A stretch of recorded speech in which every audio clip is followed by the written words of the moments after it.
بس ایک بات ہے کہ بیت المقدس میں کسی یہودی کو رہنے نہیں دیا جائے گا۔ آپ چونک رہے ہوں گے کہ بھئی یہ تو بڑا عجیب قسم کا قانون ہے، کاش کہ میرے پاس وقت ہوتا تو میں گفتگو سناتا۔ ہوا یہ تھا کہ عیسائی لوگوں نے، لیڈرشپ نے، عسکری لیڈرشپ نے، فوجی نے، مذہبی لیڈرشپ نے، پادریوں نے، سب لوگوں نے کہا تھا ایک شرط ہے صلح کی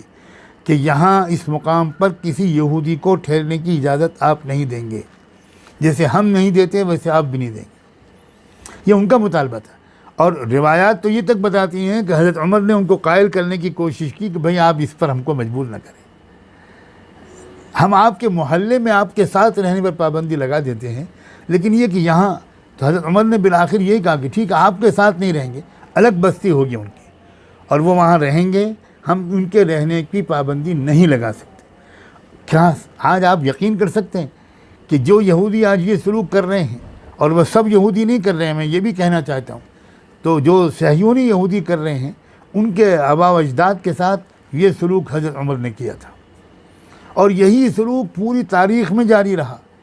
مجھے چونکہ اب بات کو ختم کرنا ہے، اصل بات تو کچھ اور ہی ہے جو میں کہنا چاہتا تھا، وہ بالکل صاف یہ ہے کہ یقین رکھیے اس بات کو کہ اسلام کے پورے دور میں، پوری تاریخ میں تمام خلفاء، تمام حکومتوں، خلافت راشدہ، بنو امیہ، بنو عباس، سلجوقیوں نے، عثمانیوں نے، سب نے حضرت عمر کے اسی وعدے کو نبھایا اور اسی پر عمل کیا۔ یہی طریقہ تھا اور یہی پرامن طریقہ تھا، پوری دنیا میں کوئی جھگڑا نہیں ہو رہا تھا، سب آرام سے رہ رہے تھے، کبھی کوئی جنگ یہودیوں کے ساتھ نہیں ہوئی۔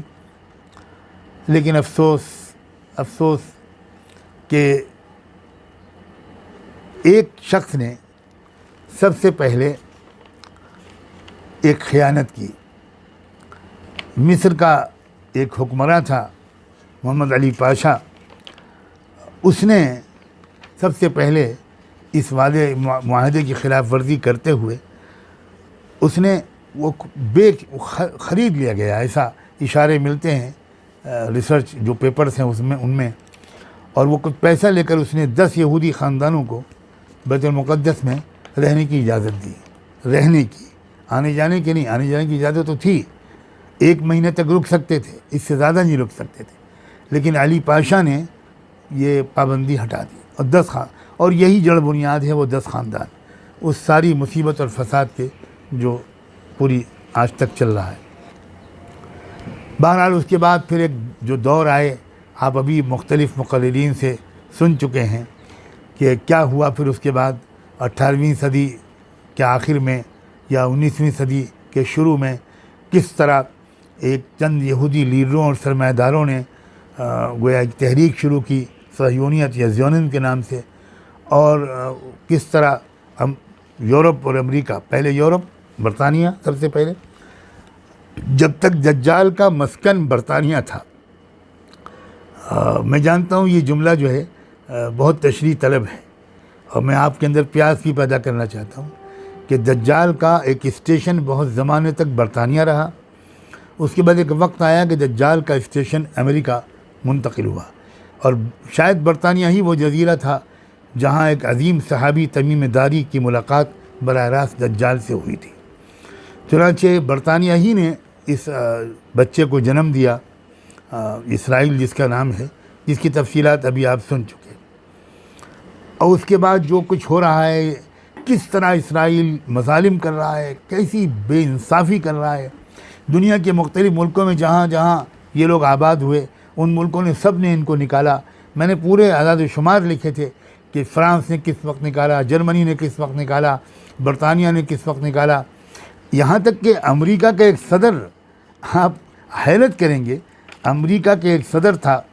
اس نے ایک تقریر کی ہے، بڑی زبردست تقریر ہے، جس میں اس نے پوری وضاحت کے ساتھ یہ گویا سمجھایا ہے لوگوں کو کہ امریکی دستور ایسا بناؤ کہ یہودیوں کو امریکہ میں بسنے کی اجازت نہ ہو، اور اس نے جو گویا باتیں کہی ہیں، میں 2-3 جملے اس کے پڑھ کے سنانا چاہتا ہوں۔ اس نے کہا کہ محترم حضرات، یہ جو صدر تھا اس کا نام تھا بنیامین فرینکلن، اور یہ جو اس کا خطاب ہے یہ فلاڈیلفیا میں جو فرینکلن انسٹیٹیوٹ ہے اس میں اس امریکی صدر کی تقریر کی اوریجنل کاپی آج بھی آپ دیکھ سکتے ہیں۔ اس میں اس نے جو خطاب میں باتیں کہیں، اس میں اس نے ایک بات یہ کہی کہ محترم حضرات، یہود جس سرزمین میں پہنچتے ہیں اس کا اخلاقی معیار پست ہو جاتا ہے اور تجارتی معاملات غیر شریفانہ ہو جاتے ہیں۔ یہود صرف اپنا مفاد دیکھتے ہیں، دوسرے لوگوں کے ساتھ معاملات میں ناانصافی کرتے ہیں۔ ان لوگوں نے مختلف ممالک کی مالیات کا گلا گھونٹنے کی کوشش کی، جیسا کہ پرتگال اور اسپین میں ہو چکا ہے۔ تقریر آگے اس کی لمبی ہے جس میں اس نے زور دیا ہے، یہ خود امریکہ کے صدر کا ایک بیان ہے۔ تو یہ ان کا کردار رہا، انہوں نے اسی کی بنیاد پر ہر جگہ قبضہ کیا، پھوٹ مچائی، بلیک میل کرنے کے بڑے ماہر ہیں یہ لوگ۔ اب میں ایک بات کہنا بہت ہی ضروری سمجھتا ہوں،